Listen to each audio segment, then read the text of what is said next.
đoàn vệ quốc quân một lần ra đi, còn thắng vinh quang vì ngày trở về.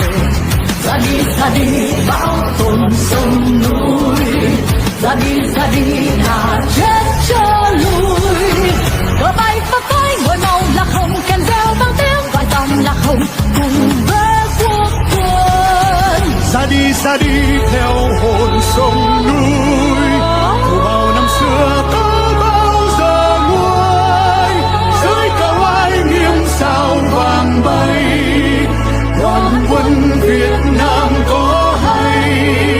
Ngày xưa biết bao vì hùng anh, quyết vì non sông ra tay bao lần.